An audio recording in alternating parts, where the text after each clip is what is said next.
Chương 16. Thì ra lệnh bà Gia Du Đà La giả ngủ.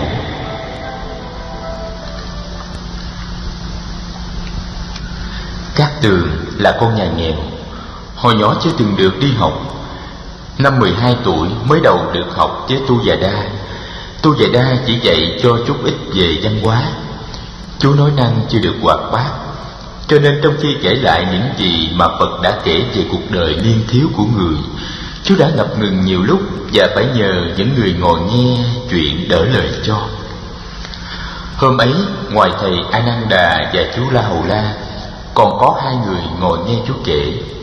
Đó là một ni sư tuổi đã lớn, tên ni sư là Mahabasa Ba Đề, và một thầy khoảng 35 tuổi, tên thầy là A Thấp Bà Trí.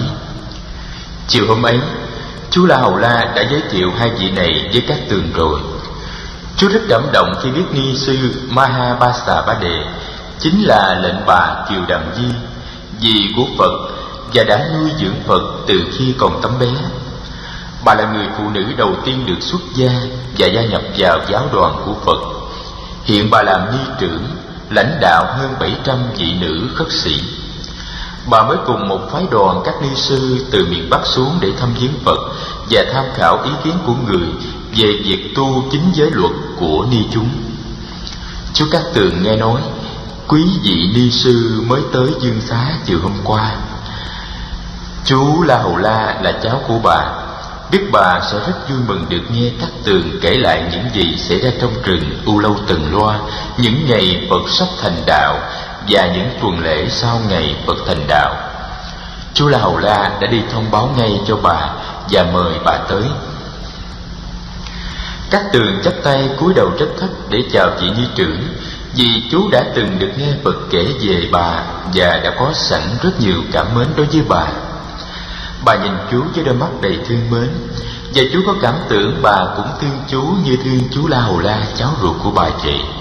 Nghĩ như thế, chú cũng tự xưng cháu với bà. Sau khi giới thiệu bà, chú La Hầu La lại giới thiệu thầy A Thấp Bà Trí. Cát Tường không nhớ tên này, dù Phật đã có nhắc đến tên thầy trong câu chuyện mà người đã kể cho bọn thiếu nhi trong rừng U Lâu Tần Loa. Mắt Cát Tường sáng lên khi chú biết thầy A Thấp Bà Trí là một trong 5 vị sa môn đã tu khổ hạnh với Phật ngay tại quê hương của chú. Chú đã từng nghe Phật nói rằng sau khi thấy Phật ngừng tu khổ hạnh, bắt đầu uống sữa và ăn cơm, thì 5 người này bỏ Phật đi tu chỗ khác. Vậy mà bây giờ không biết trong trường hợp nào mà thầy A Thấp Bà Trí lại trở nên một vị khất sĩ đệ tử của Phật và đang tu hành với sự chỉ dẫn của người ngay tại tu viện Trúc Lâm. Chú dự tính sẽ hỏi La Hầu La về việc này.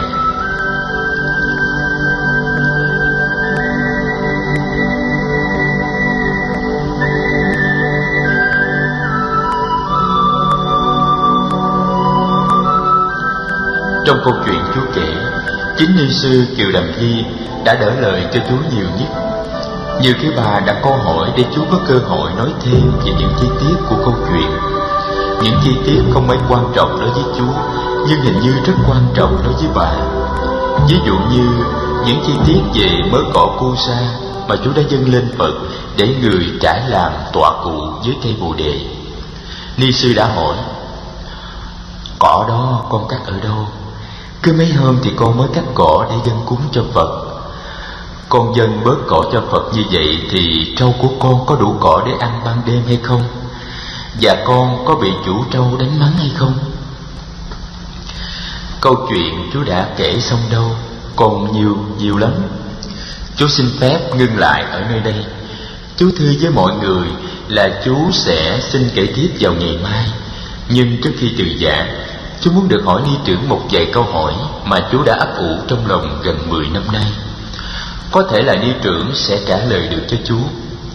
Nghe chú nói thế, ni sư Kiều Đàm Di mỉm cười nhìn chú. Con cứ hỏi, nếu ta trả lời được thì ta sẽ trả lời ngay. Cát Tường muốn biết nhiều chuyện lắm.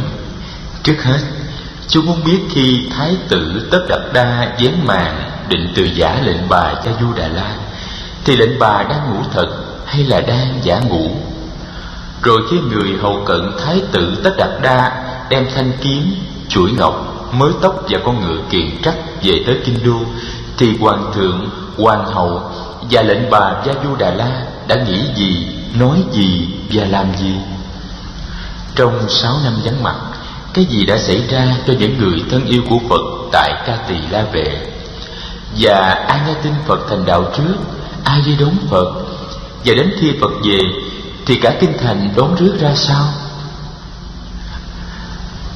Chú hỏi nhiều câu hỏi thật. Ni sư Kiều Đạm Di mỉm cười hiền hậu nhìn Cát Tường. Để ta trả lời sơ lược cho con nghe. Trước hết là chuyện Gia Du Đà La có thật là đang ngủ khi Tất Đạt Đa từ giả hay không? Chuyện này muốn cho chắc chắn, con phải hỏi ni sư Gia Du Đà La. Nhưng mà theo ta thì lúc ấy Gia Du Đà La không ngủ. Chính Gia Du Đà La đã soạn đủ nón giày và áo dạ hành để sẵn bên hành lang. Chính Gia Du Đà La đã vào bảo Sa Nặc Thắng Yên Cương cho con ngựa kiền trắc. Vậy Gia Du Đà La biết chắn là đêm ấy Thái tử sẽ bỏ đi. Làm sao mà Gia Du Đà La có thể ngủ trong một tâm trạng như thế được hả con?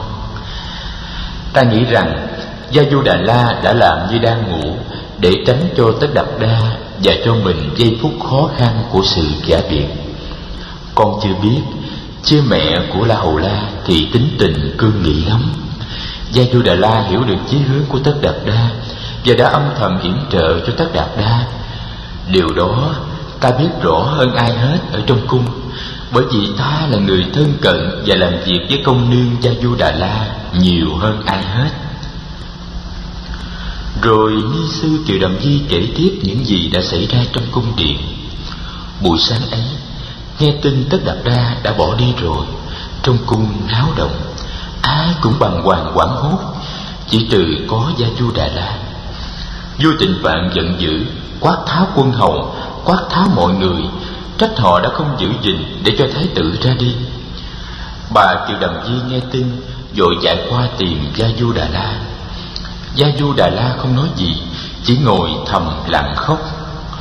Quan phụ chính đại thần tổ chức nhiều toán người ngựa, sai đi 4 ngã tìm kiếm thái tử.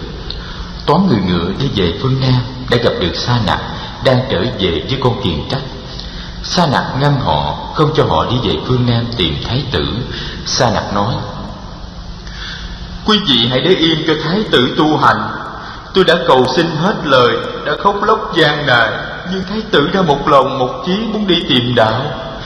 Vả lại thái tử đã muốn đi vào chốn thâm sơn, núi rừng trùng điệp, lại thuộc về một vương quốc khác, thì làm sao các vị đi tìm được?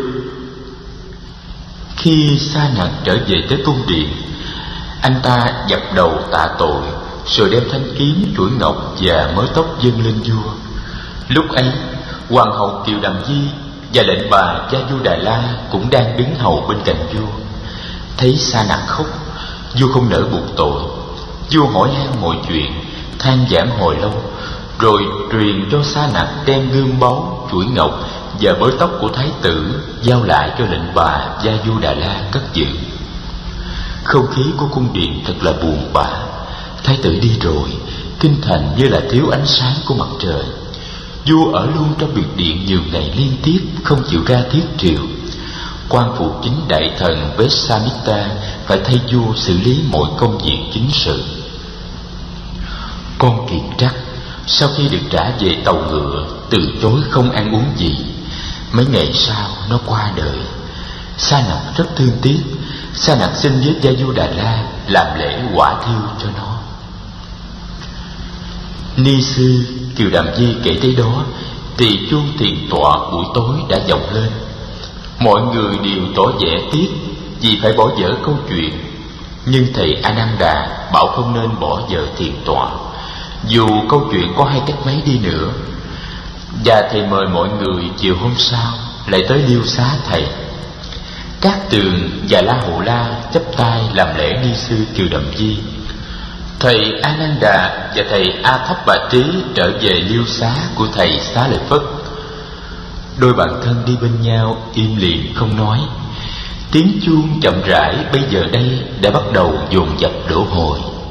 Cát Tường theo dõi hơi thở và thầm đọc bài kệ nghe chuông. Lắng lòng nghe, lắng lòng nghe, tiếng chuông huyền diệu đưa về nhất tâm.